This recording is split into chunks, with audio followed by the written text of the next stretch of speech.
ننګرهار کې د کابل جلااباد دویم لین سړک چارې نوې قراردادي ته ورکړل شوې. دغه سړک لومړی فاز چارې چې باید تر دا مهاله تر نیمایي رسیدلې وای تر اوسه 4 سلنه مخته تللي.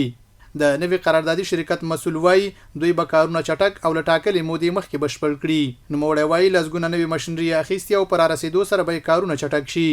اوس پورې د دې زاړه شرکت سره دا 4% کار شوی دی.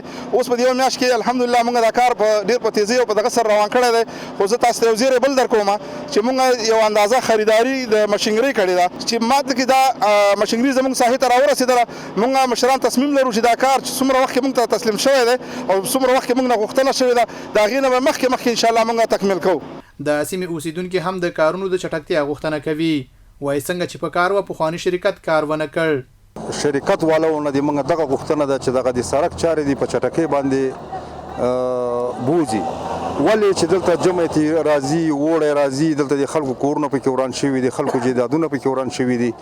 دوی وایي د ډیرو خلکو کورونه چې د سړک پراخېدو له امله ویجاړ شوي لا تر اوسه نه دي جوړ شوي او په همدې تمه دي چې د سړک اندازه معلومه شي بیا به دوی خپل کورونه او دیوالونه ورغوي. دغه سړک باید چې په چټکۍ جوړ شي چې موږ دغه خپل آبادی او د خپل کار وکړو.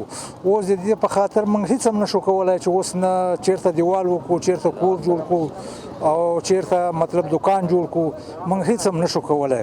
د کابل جلااباد دویم لین سړک د هیواد لپاره یو مهمه بنسټیزه پروژه ده.